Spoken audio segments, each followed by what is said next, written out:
we know with inflation it can make some parties better off and some parties worse off because prices are changing. And we know some of the market activity that takes place are things like lending from banks. And if you borrow from a bank to go to college, for example, or to start a business, you are borrowing money today to use it today, but you have to repay that money down the road when price levels have changed. So let's go through a simplified model to understand what that looks like when we take into account inflation for interest rates.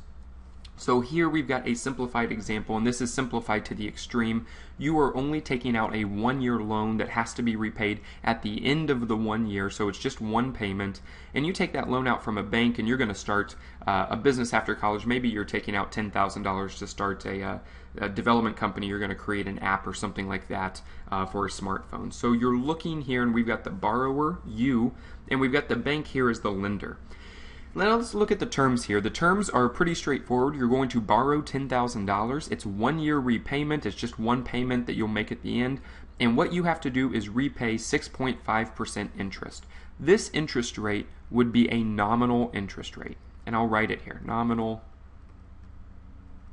interest. And I say nominal interest because what the bank is saying is they're saying, okay, for the right to give you $10,000 today, you have to pay us back $10,000 plus 6.5%.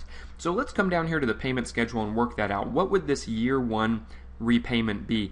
Well, we've done this in the most straightforward way, so we can kind of work this out here. The year one, the year one repayment. I'll just mark it here. The year one repayment. What would this be equal to? Well, you have to repay what you borrowed, which is $10,000. So you have to repay the $10,000.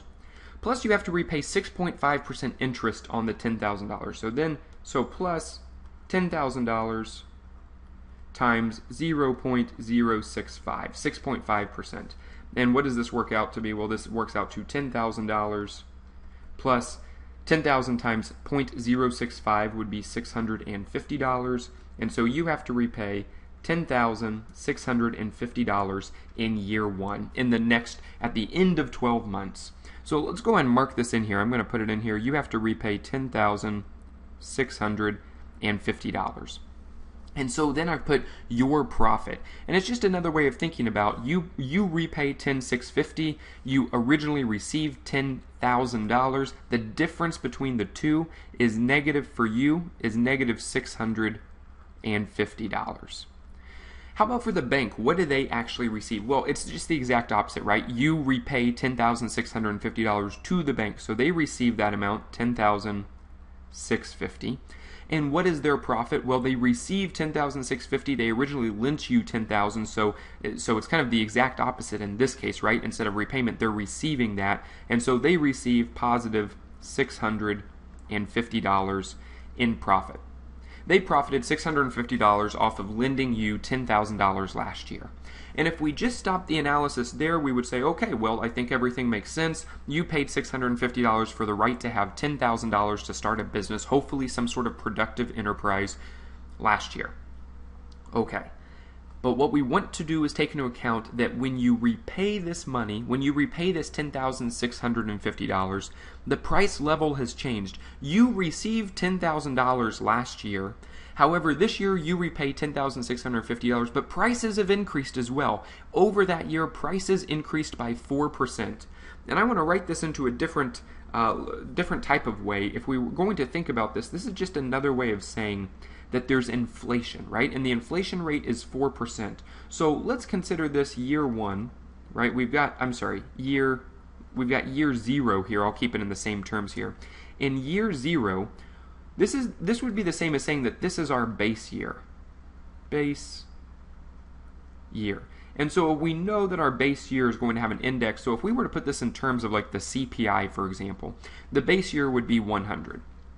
And year one, we're saying that there is 4% inflation. And 4% inflation would be reflected in an index that would be 104. And how do I know that? Well, we know that the inflation rate is year one minus year zero divided by year zero, right? New minus old divided by old, which would be 104 minus 100, which is 4, divided by 100, which would be 4%. So we can use what we know about inflation to kind of adjust this into a simplified CPI. Now that we've got that, let's think through what is the real interest, or what is the real amount that you paid in interest, or that you repaid to the bank. So what would this be? Well, let's kind of think through this. This would be real, I'll mark this as real year one repayment. And what is it? Well, that would be your year one repayment.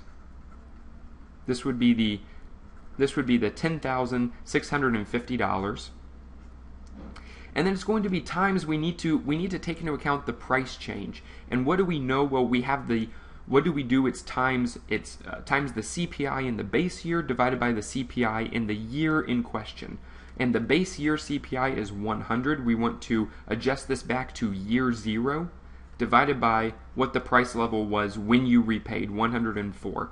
And so if we do this, I'm going to just kind of put this back in here. The year 1 repayment was $10,650 times 100 divided by 104. And if we go out and do that math, that's going to deflate this to $10,240. It's another way of saying that the real repayment, when we take into account that prices have increased, adjusting for the fact that $10,650 in year 1 now buys less than it did in year 0, when we adjust for that inflation, it's actually only $10,240 that you repaid. $10,240. You only repaid purchasing power of $10,240, and so your net, what you actually repaid in real dollars, drops to only $240.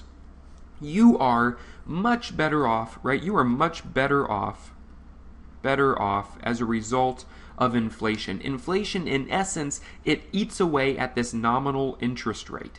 So for the bank, if we just kind of change it around, the bank in real terms would have received $10,240, and in real terms they had $10,240, and they originally lent out $10,000. The difference there is they would have made only $240 when we adjust for prices. This is another way of saying, right? This is right here. This is kind of another way of saying you paid $240 today for access to $10,000 last year, when $10,000 could purchase more goods. It could purchase 4% more goods.